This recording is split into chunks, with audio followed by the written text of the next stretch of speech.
Indian national Lokdal party की परिवर्तन यात्रा 24 फरवरी को सिंगार गांव से शुरू हुई थी और इस यात्रा के दौरान पार्टी को भारी जन समर्थन मिल रहा है और अनेकों कार्यकर्ता पदाधिकारी दूसरी पार्टियों को छोड़ करके इनेलो को ज्वाइन करते जा रहे हैं, जिससे इंडियन नेशनल लोकदल पार्टी का हरियाणा प्रदेश में 2024 के लिए ज़बरदस्त माहौल बनता जा रहा है और 2024 में हरियाणा में सरकार बनने जा रही है।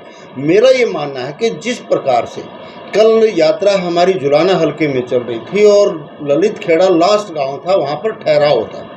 एक कॉल बार बार आती है भाई साहब के पीएसओ के पास, व्हाट्सएप कॉल आती है और वो अटेंड नहीं करते हैं। जब 17-18 बार कॉल आ चुकी है तो उसके बाद एक वीडियो रिकॉर्डिंग आती है और उसमें अभय सिंह को भी और पीएसओ को भी जान से मारने की धमकी दी जाती है, जिससे साफ लगता है कि ये किसी यात्रा से बौखलाए हुए, चाहे इसमें कोई व्यक्ति विशेष हो सकता है, कोई दल विशेष हो सकता है, इनके द्वारा किसी प्रकार से ये की गई एक ओछी हरकत है। लेकिन आपके चैनल के माध्यम से ऐसी हरकत करने वाले लोगों को मैं ये बताना चाहता हूँ कि चौधरी अभय सिंह चौटाला जी, जिनका नाम ही अभय है, जिसका मतलब होता कभी न डरने वाला, तो वो उनको ऐसी कालों से डरा नहीं सकते। हमारी यात्रा इसी प्रकार से चलती रहेगी और अभय सिंह जी लोगों के बीच में जाते रहेंगे। दूसरी बात एक और मैं कहना चाहूँगा कि ये अभय सिंह जी को और उसके पीएसओ को जहाँ डराने की कोशिश की जा रही है, इंडियन नेशनल लोकदल पार्टी के तो एक आम कार्यकर्ता को भी इस प्रकार से नहीं डराया जा सकता।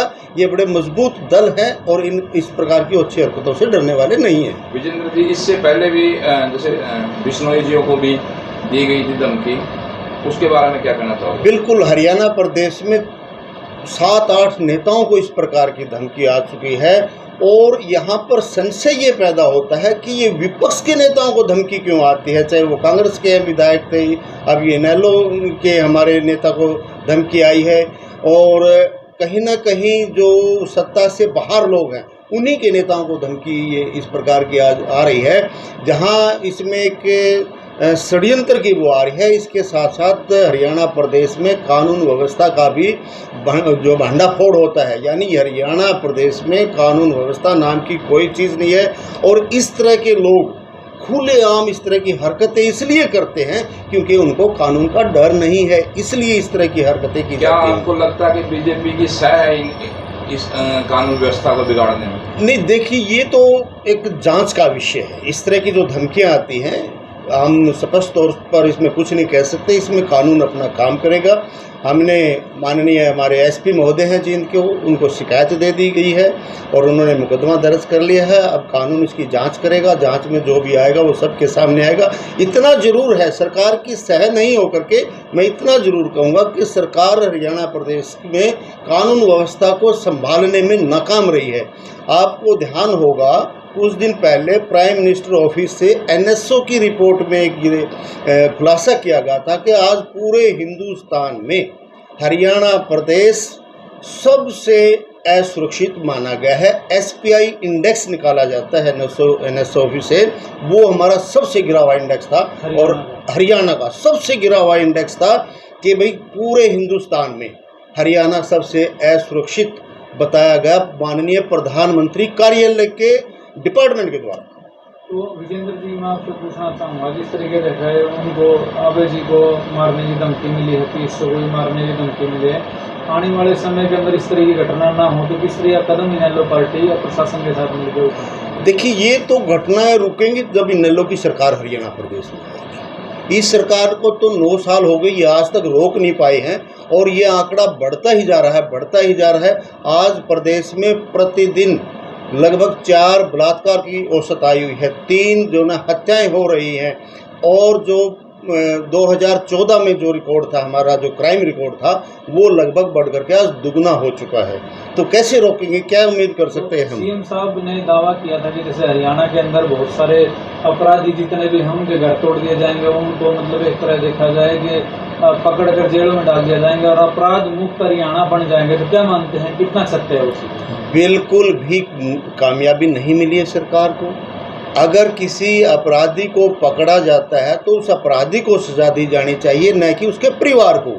किसी भी परिवार का कोई बच्चा परिवार से बाहर हो सकता है, उनके कहे से बाहर जा सकता है, वो अपराध कर सकता है, अपराध की दुनिया में रह सकता है, लेकिन परिवार का क्या कसूर है? ये तो बिल्कुल ही जो ना अन्यायपूर्ण प्रणाली सरकार ने अपनाने का काम किया है कि अपराधी के घर को बुलडोजर से तोड़ दिया जाता है। ये बिल्कुल गलत मानते हैं हम अभी इसको। तो विजेंद्र जी, जैसे इनके भतीजे हैं दुष्यंत चौटाला जी, वो उप मुख्यमंत्री हैं, तो उनको क्या कहना चाहोगे कानून व्यवस्था को लेकर?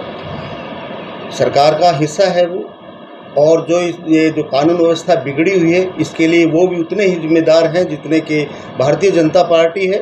ये नहीं तो कहीं ना कहीं उनको भी इस तरह से एक्शन लेना चाहिए। मैं तो ये कहूँगा बल्कि इन वाले डिपार्टमेंटों में और ज़्यादा भ्रष्टाचार फैला हुआ, और ज़्यादा जो है ना लूट खसोट मची हुई है। तो सरकार से क्या मांग करोगे आप? जैसे अभय सिंह चौटाला को धमकी मिली है, सरकार से क्या मांग करोगे आप हमारी सिक्योरिटी को लेकर? हमारी सरकार से मांग है कि इस तरह की काल करने वाले व्यक्ति को जल्द से जल्द गिरफ्तार किया जाए, गिरफ्तार करके उसको सलाखों के पीछे डाला जाए, और इसकी जांच सार्वजनिक पटल पर लाई जानी चाहिए कि आखिर इसके पीछे कारण क्या था, उसने काल क्यों की, अपने लेवल पे की या किसी ने करवाई गई है, और उसको काल करने वाले को गिरफ्तार करके सारी जांच करनी चाहिए। दूध का दूध और पानी का पानी करना चाहिए, न केवल इसका बल्कि इससे पहले भी जिन जिन नेताओं को इस तरह की काल आई हैं उनकी भी जांच सार्वजनिक रूप से ओपन की जानी चाहिए कि उनके पीछे क्या कारण था कि इस तरह की काल की जा रही है। विधानसभा में क्या मुद्दा बताएं? तो रेड्डी साहब, आपसे जानना चाहूँगा विधानसभा में इस तरीके जैसे मुद्दे अभय जी उठाते भी रहते हैं, आने वाले समय में आपराधिक मुद्दों पे इस तरह की गतिविधि रहने वाली है? पिछले शीतकालीन सत्र में भी, बजट सत्र में भी अभय सिंह चौटाला ने बड़े ज़ोर शोर से इन मुद्दों को उठाया था, और जिस प्रकार से एक सुरेंद्र पवार जी को इस तरह की धमकी आई थी, उस मुद्दे को उठाने वाले अभय सिंह चौटाला जी ही थे, और अब जो आने वाला सत्र है उसमें भी इसको और ज़ोरदार तरीके से उठाने का काम किया जाएगा।